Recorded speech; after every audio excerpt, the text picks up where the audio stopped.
So you're looking to sell a home? Well, you came to the right place. I actually have no idea how to sell a house. Let me look up how. Just kidding. I've sold all of these homes. And in today's video, I want to show you how you can sell your home as well. I'm a realtor here in the Middle Georgia area, so I'm going to be specific for our marketplace because all throughout the United States, it may be different. But in this video, I want to show you how to get top dollar in the shortest amount of time when you sell a home here in Middle Georgia.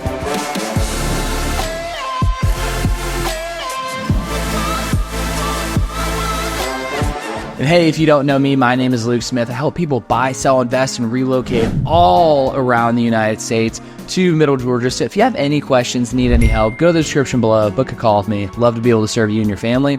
And yes, if you have detailed questions, please book that call. It can be on Zoom or a phone call. Because there's a lot that goes into buying a home. You're about to spend hundreds of thousands of dollars. Get in contact with me. I'd love to help. To be upfront and honest from the beginning, you have two options to sell a home, okay? Number one, you sell for sale by owner, and number two, you get a real estate agent. If you want to take a shot selling for sale by owner, go and check out a video in the description below. I made a 24-minute video on how to actually sell your house by yourself. I do not recommend it, but in that video, I show you exactly how to do it because the reality, 88% of fair market value is what for sale by owners get. And I think the stats are like 90 or 92% end up listing with an agent anyway. The longer your house sits on the market, the less money you get anyway. So you can do your own thing. Go to the description below if you want that video. However, in this video, I'm going to show you how to sell with an agent.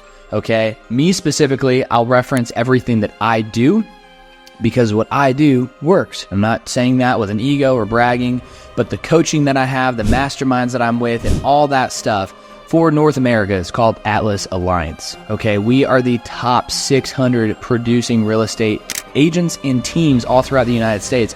And I learn from people that sell way more homes than I do, ranging from, LA to Miami to Calgary up in Canada. And they are heavy producers.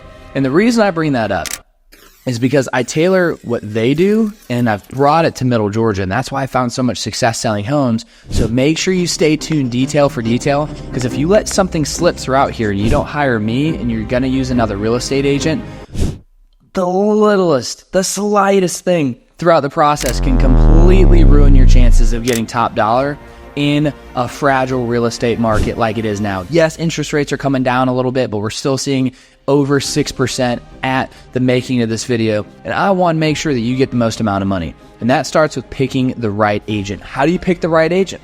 Me personally, I always do this. Okay, when I go to a place with my wife for the very first time, what do? We hop on Google and figure out, okay, honey, what are you thinking? Are you thinking Italian? You want Mexican? You want seafood? Because we're at the beach. What do you want? Right? After we get through that battle, what we end up doing is figure out who are the top 3 Google rated in the area. Then we usually go through the reviews, go through the photos, and we usually pick from there. Now, I'm not going to teach you how to interview. That's going to be completely up to you based off of what you're looking for. Every property is unique, and in this video, I'm going to go into how to price those different types of properties and all that kind of stuff. But go ahead, pick an agent. If you live in Middle Georgia, I'll save you the time. Just hire me. Next, you need to understand agency agreement, okay? When it comes down to it, when you buy a home or sell a home to use a real estate agent, there's some sort of contract in place. Me, I hate contracts. I don't like them. I refuse to sign them unless I absolutely have to. I come from the spit, like literally, this is how I feel. If you are going to do what you say you're going to do, why are you trying to lock me into a contract? Comment below if you want a video on the Georgia listing agreement contract. I think it's 17 minutes. I go line by line on that sucker, and I show you 2 places that you can break the contract and walk away from an agent here in Georgia. Okay? I like laying that on the table because I don't like contracts and I don't do things that I don't want to do. Neither should you. So when it comes to the listing agreement, you're going to allow the real estate agent to market your property and represent you as the seller. Go check out that video, not right now, after this, if you want a deep dive on that listing agreement. But essentially, they're going to go over potential purchase price, the date in which they're allowed to launch the marketing, how long they're allowed to have it, what different MLSs, the multiple listing services, are going to be attached. You're going to have what's called a seller property disclosure, what stays with the home, what doesn't, latent defects on the property, how old's the roof, how old's the water heater. all that contract paperwork is going to get put up so the agent can get the house ready for listing. Now, the golden question, how much is my house worth? This is the place that you want to take the most amount of time. And let me tell you, if a real estate agent comes over to your house and they're like, bam, I think your house is worth this, you should be waving a red flag. You should just run away, okay? A home appraiser will come over the home, take anywhere from 1, 2, 3 hours, and take anywhere from 3 to 5 business days to give you a full report. And they're expensive.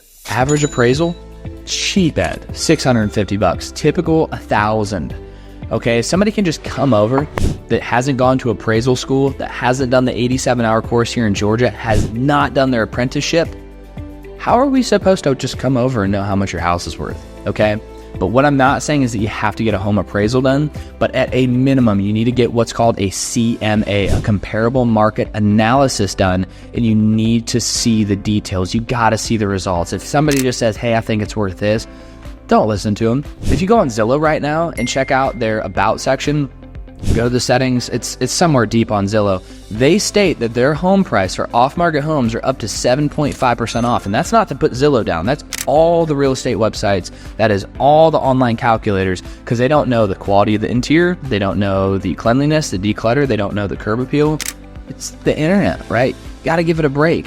But I don't know about you, 7.5%, that could be tens of thousands of dollars if you're off, and you do not want to run the risk of that. So if you live in a neighborhood, maybe a populated area, what you want to do, that comparable market analysis is going to pull recent sales within the local area. We're going to take the interiors, we're going to take the exteriors, we're going to take the year, the water heater, the HVAC system, the roof. Does it have a back porch? Is it granite? Is it quartz? Is it laminate? Yeah, like every detail, and we're going to come up with the best price possible. Now, like me, for example, I'm selling a 40-acre horse farm, and the appraiser is going to go out at the end of this week. It's a 40-acre horse farm, 19,000 square foot barn with a 4,000 square foot all brick home with a saltwater pool and all this other stuff. There is nothing to compare that to. So if I were to go over to that person's house and say, hey, I think it's worth this, we could either be way under, way over. There's no way of telling without a home appraisal. And then what we'll do is go at that home appraisal and then typically go a little bit higher just because of market conditions. Homes appreciate over time. So, long story short, when it comes to pricing of the property, a home is only worth two things: what a buyer is willing to pay and what a bank is willing to loan. We need to get as close to knowing what that bank is willing to loan, so then we can put the house in front of the right person, the right place, at the right time, on the right device, later in this video, how to market your home, so they buy it for the most amount of money possible. But if you price it too high from the beginning, we're going to run into some roadblocks, okay?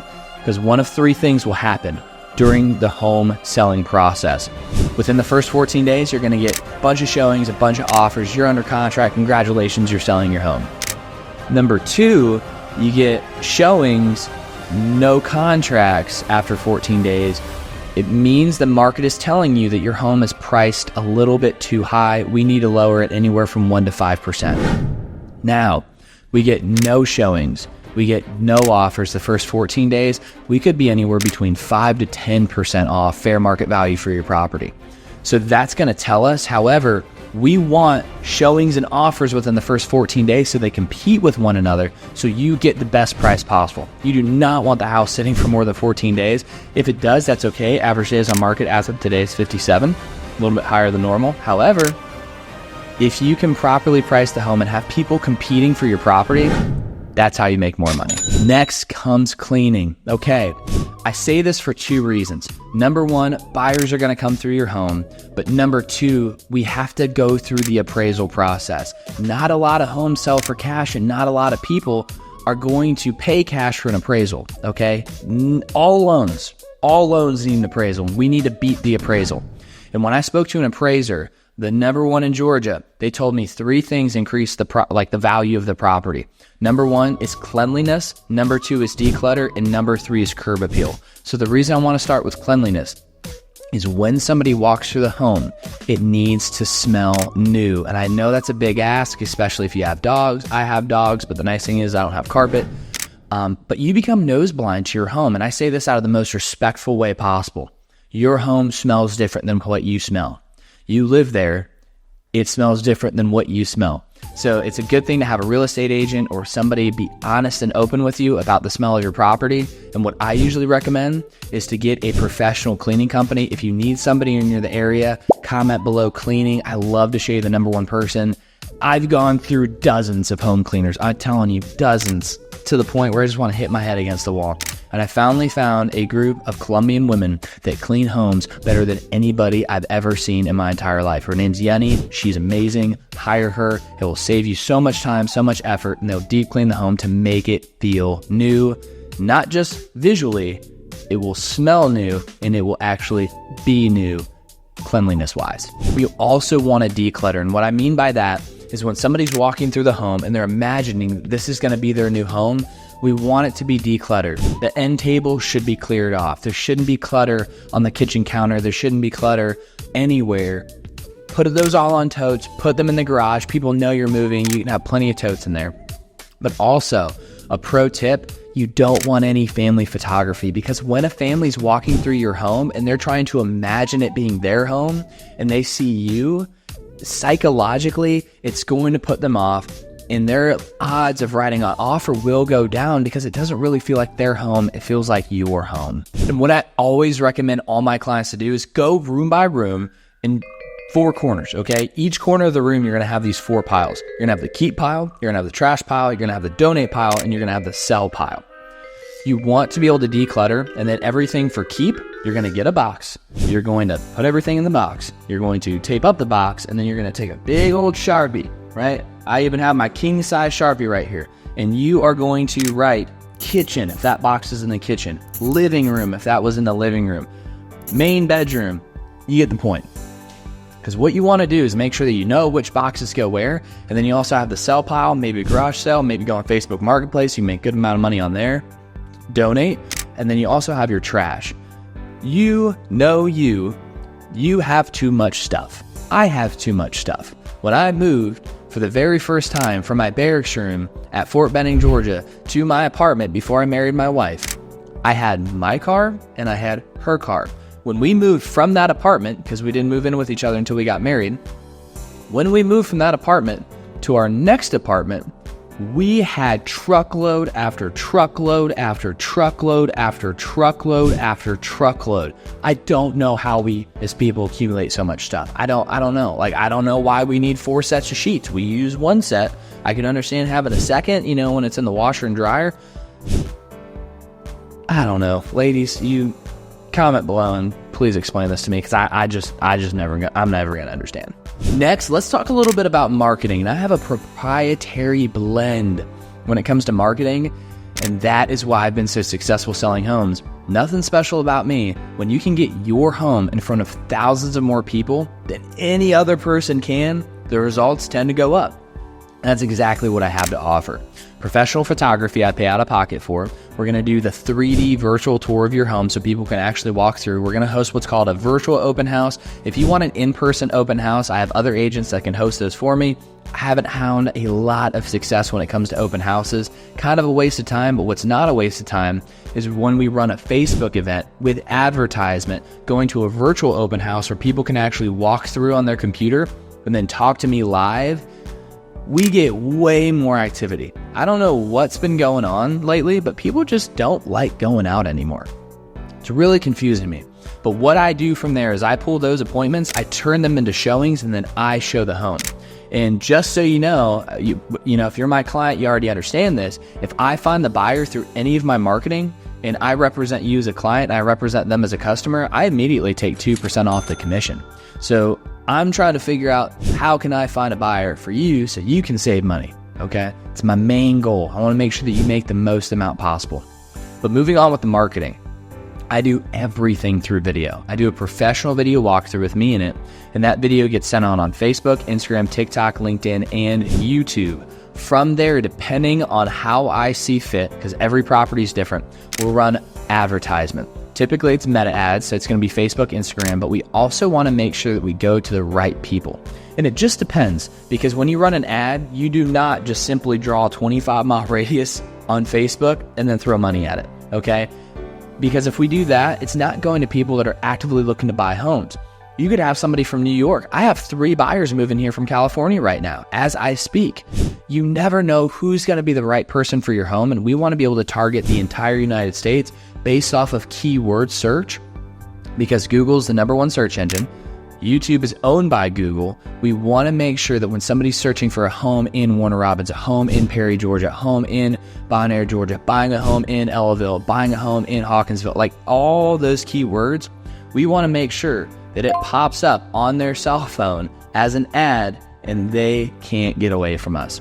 So when it comes to the marketing program, if you want the tailored detail for detail marketing program, book a call with me. I love to share my screen, go over it line by line from step 1 all the way to step success, because it works.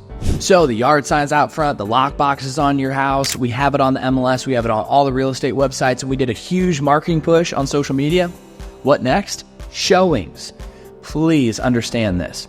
You need to be as open as possible when it comes to showings, because people's schedules these days are absolutely insane. If we miss a showing, we are giving up an opportunity, and that person is going to go look at a different home instead of yours. So if you can be open and have a short time frame in which you can unlock your door and leave for that individual to go over to your home and see it, best case scenario, that's what you need to do. If you have dogs, if you have cats, make sure that they're either in a kennel or you take them with you. Don't want little mittens running out the front door if the real estate agent showing your home accidentally leaves it open. Got to be careful.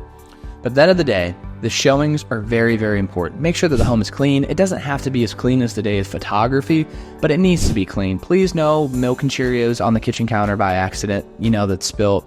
Just make sure that it's picked up, because this is our time to shine. This is the opportunity that we get to sell that individual that's buying your home, to make an offer so we can get under contract. So we received an offer. What do we do? Well, did we receive one offer or did we receive multiple? What I like to do is I put all of the offers in a little PDF. I show price, conditions, standards, like every single detail about the home, including the loan, interest rate percentages, all of that. And I'll stack them side by side. And then when we have time to go over and review the offers, I'll invite you to a Zoom call.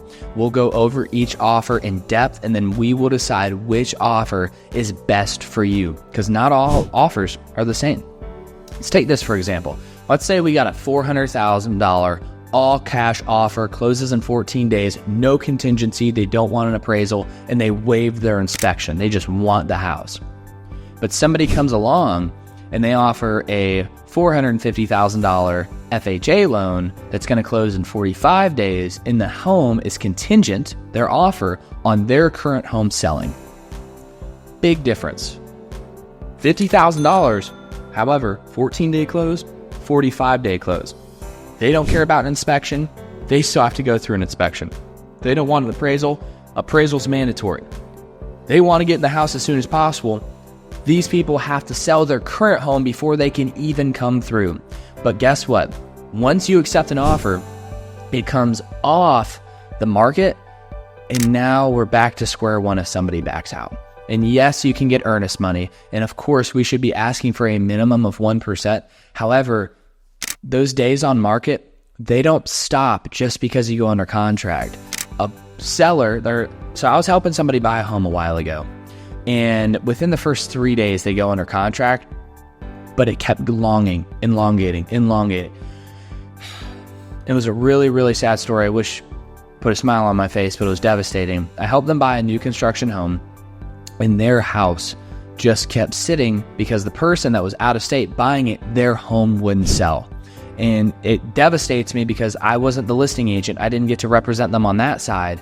That person sat for over 60 days, didn't sell their current home, backed out the day of closing, and they lost both homes. Their current house said 73 days on market, starting back at square one, and they lost opportunity on their new construction home. It is so vital. Okay, go back to step number one, pick the right real estate agent.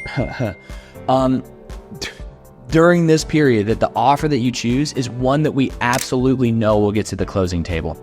Just because you get an offer doesn't mean that it's going to close. There's a lot of loops that we have to go through. The inspection, the appraisal, we have to get through them clearing to close. Did they accidentally buy a car? You can't accidentally buy a car, but did they buy a car after they applied for their mortgage? And now their debt to income ratio is off and they can't actually purchase it. We have to be careful. And I know I'm beating a dead horse right now with this, but we need to make sure that the offer we accept will get to the closing table. That's why I'm going to invite you to a Zoom call and make sure that we can go detail for detail. But hey, we got the offer in. Can we negotiate? Absolutely. Okay, we are going to get every dollar we can. So we have 3 options when we receive an offer. Number 1, accept as is. Number 2, we can send them a counter offer. Or number 3, we just say, I'm offended, go away, no. Okay, wouldn't recommend that one. However, if we accept as is or we counter offer, things change. During the counter offer, everything in the contract stays the same except for the things that we're trying to change. Maybe you want a sooner closing date. Maybe you want more money on the front. Maybe they ask for a bunch of money in seller concessions and you're like, hey, I'll increase my house by $5,000 and I'll give you an extra $5,000 towards closing costs so it breaks even. Whatever that is, we have 3 options. It's going to be a case-by-case basis. Not all negotiations are the same. If you want a really, really, really good book on how to negotiate, never split the difference, go and read it, or I'll just help you. So you accepted an offer. What now? Due diligence period. Here in the state of Georgia, it is a buyer beware state, and most likely they have what's called a due diligence period where they can do their due diligence, hire an inspector, and get things checked out. Now, typically we see anywhere from 5 to 10 days. Anything over 10 days, I don't like to accept, because if I accept anything over 10 days and day 13 comes around and it's 14 days, they can cancel for any reason. We need to understand they have a lot of leverage here. We want that as short as possible. They're going to hire a home inspector. The home inspector is going to pick your home apart to the point where they are going to just put stuff in that report because they need to get paid. Okay. Typical home inspection ranges anywhere from $375 to, I just sold $1 million home. The home inspection is tomorrow. It's going to be $675 with a discount because it's 5,400 square feet. So the bigger the home, the bigger the price for the home inspection. But we're going to receive what's called an ATAC, okay? It's an amendment to change the conditions of the contract, and what that will do is they're going to most likely ask for things to be repaired, replaced, or it's just good to go, don't have to worry about it. Now, typically, normal wear and tear, cosmetics, don't have to worry about it, but understand this, over 80% of home buyers expect to move into a home that's move-in ready. I know it's unreasonable, okay? But that's just what statistics show. So when it comes to maybe the age of the water heater, the roof, the HVAC system, maybe you left a bunch of holes in the walls from paint, pictures. Maybe you painted your house purple, blue, and green, and they don't like it. They want a painting allowance. Whatever that may be, that's going to be the time that they ask for those things. However, before we ever go under contract and somebody submits an offer, I give a little ring to the agent and I set clear expectations up front. And I make sure that everything in this offer is good to go. And that's exactly what they want. If they want a different paint, if they want different things like that, that needs to be in the contract now, because during the due diligence period and you guys want to go through the inspection, ask for specific things, those are going to be things that pop up on the report that are items that the home needs repaired for safety reasons. And the reason I do that is to save you a lot of heartache, because there's some people out there that'll just give a crazy earnest money number, go do a home inspection, ask for $50,000 worth of stuff, and then just back out. It's very, very far and few in between, but if you have that safety net and make sure that we set clear expectations up front, we don't have to worry about it. But after that, and they ask for different items, or maybe they don't ask for different items, inspection period's done, we're good to go, due diligence is over, we're on our way to the closing table. But before we're through to the closing table, there's 3 last key points that I want to talk about. Number 1, are you moving? If you are, you got to get all the stuff out of the house, but make sure to reference the seller property disclosure that you sign at the beginning of this entire contract to make sure that you don't accidentally take things that you're not supposed to. If you said the fridge was going to stay, it has to stay. If you said that beautiful chandelier that you have in the living room is going to stay, it has to stay. Did you say the blinds are going to stay? They have to stay. Because what's called the final walkthrough, when the buyer walks through the home, either the day of or the day before closing, and those items are gone, you're going to have to bring them back. But while you're moving out of the home, be careful. Make sure you don't ding walls and all of that stuff, because when we signed the offer, we signed with the home being in the current condition that it was, so you want to be careful not to damage stuff. But all you got to do is make sure that everything is out of the home prior. And also, please be courteous. Please make sure that the home is clean. And with me being in the military, I like things very clean. Now, I'm not going to say that you have to go and hire a professional home cleaner. It would be very courteous of you to do so. But these buyers that are moving into your home, they want it to be clean. They're going to have to deep clean the home anyway before they move their family in. And that would just be a high level and a sign of respect to them when they move in. And last but not least, we have the appraisal. Most likely an appraiser is going to come out to your home. We're going to have to unlock the door. They'll go in, they'll probably measure some of the rooms, they'll check off the box to make sure that everything's good to go. And if everything meets the conditions of the loan, they're going to be clear to close as long as the buyer's credit and everything is good to go, which beforehand, before we even accept an offer, we're going to make sure that they have a pre-approval letter or proof of funds to make sure that they can actually purchase your home in the first place. That appraiser is the last block that we have to climb over before we go to the closing table. And after that gets checked off, we go to the closing table and you just sold your home. Make sure you bring a picture ID and yourself to the closing. Anybody that's currently on the actual deed and title of the home, make sure that they're as well. And we are going to be able to make sure that we sold your home. But hey, there you have it. That is how you sell your home here, specifically in Middle Georgia, with the items that I do. I know you probably don't have all of the information, detail for detail, that you need. Go to the description below, book a call with me. If you have any questions on how to sell your home, I'd love to be able to help. And also, if you have any questions, check out this video, Seller Frequently Asked Questions. It's going to solve 15 questions that you most likely have that I didn't answer in this video when it comes to selling your home. I'll catch you on the next one. I look forward to speaking with you.